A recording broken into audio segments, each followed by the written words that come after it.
Hello! What is up, students of grade 9 here in Ginsay National High School? It's me again, your teacher, Remel, in the house. So last week, we have our topic as models. So this is a sort of review. So we were able to talk about the use of what? The use of must and should. So again, students, when we say models, these are modal verbs, modal auxiliary verbs. So these are useful as special verbs when you are using or when you are making a sentence. So next topic that I'm going to show you guys is next modal verb, the use of has or have to and need to. So, when you say has, therefore, it takes singular form of the verb. And it's the opposite of have because it takes the plural form of the verb. So just remember the subject-verb agreement. Example, when to use have to, when to use has to. So example, when I say, she has to leave the house. The subject here is she, therefore takes only one. One subject is equivalent to a singular form of the verb. That is why it is called as has to. I mean, we use has to. But if the subject is plural, when you say plural, therefore there are many subjects that you are using. Example, they have to leave the house. Take note that the modal verbs that we use is have to. It's because it agrees the subject, which is they. They is many. But what about here? I'm going to focus here with the word I. Example, I have to be at work by 9 a.m. every morning. So an example here, I, of course, you may say I is only one. But why is it is not has? Instead, it uses have. The answer is I is a special pronoun. So way back time, have your parts of speech. Second one is the pronoun.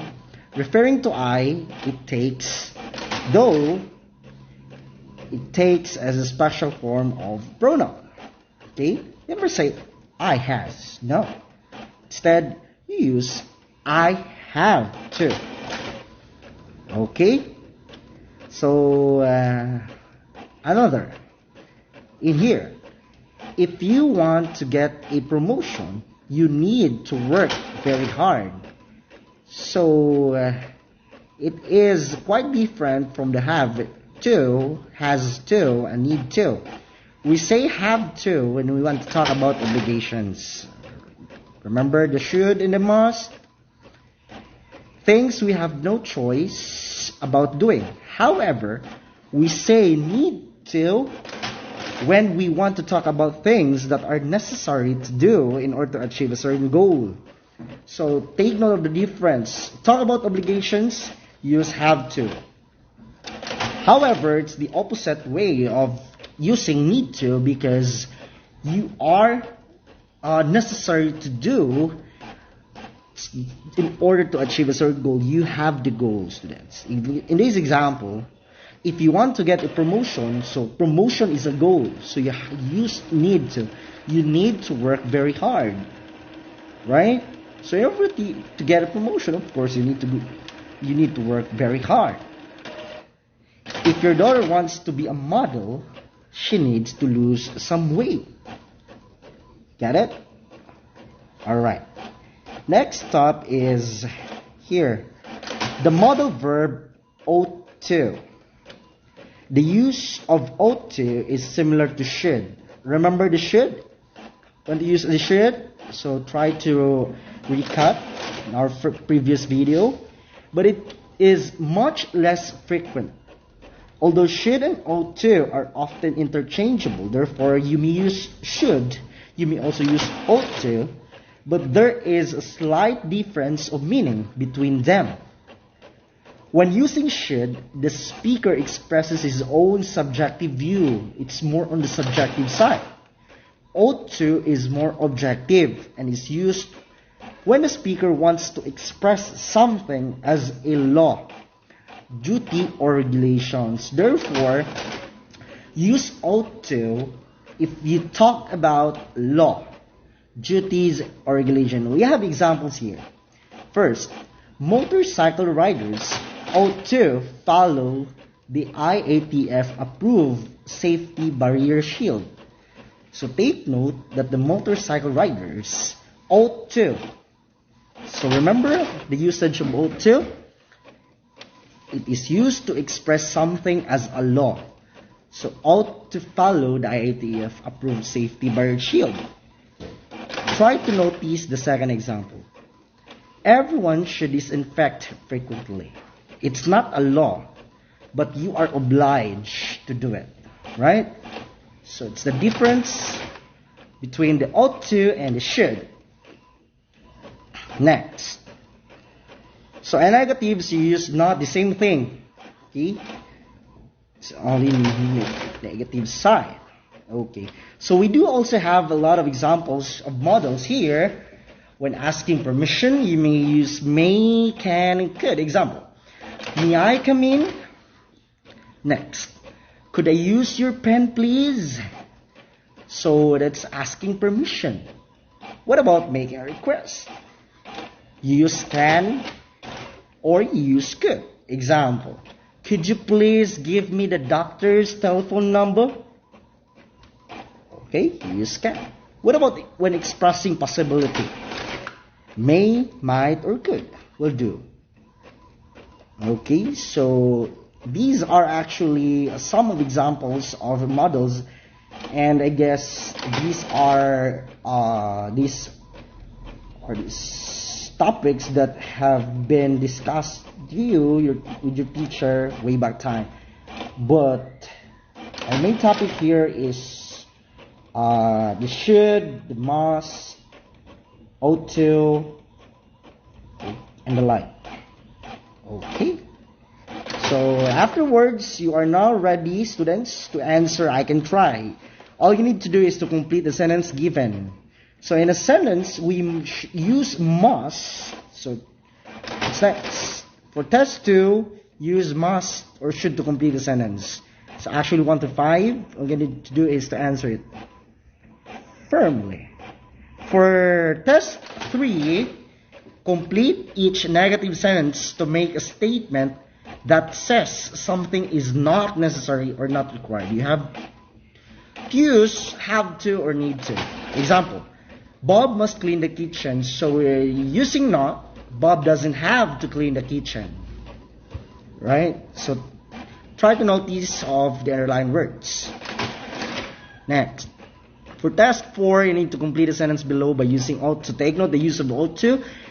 You use ought to when you express law, duties, and some sort of regulations.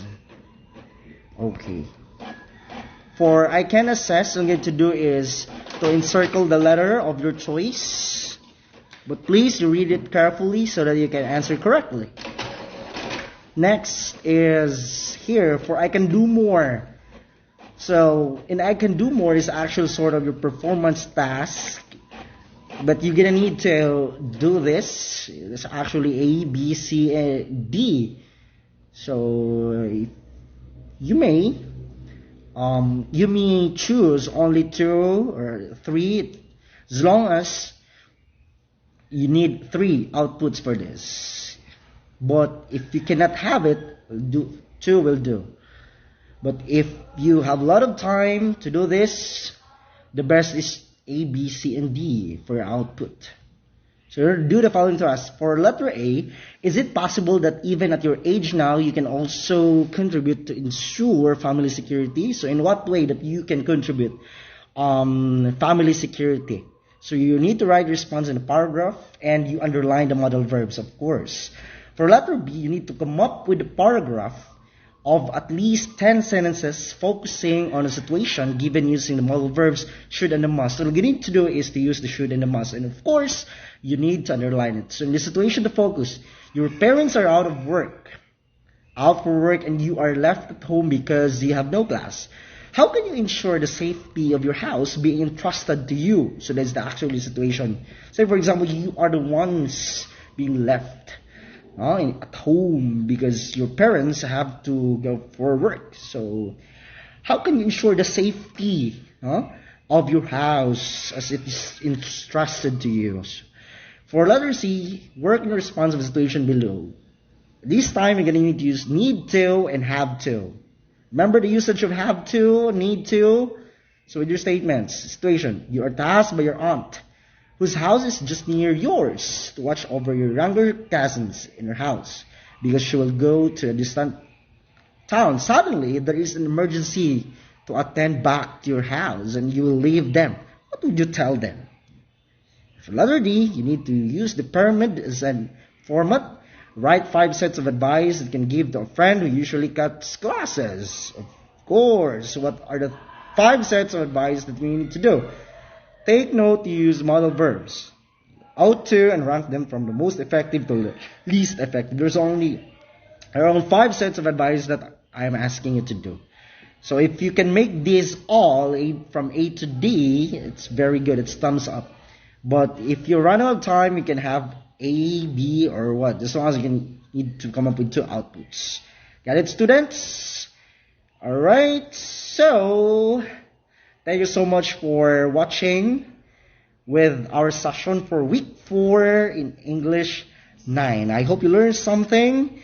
This is me again, Teacher Remel, saying, have a good day. Learn while you are young. Yes, sir.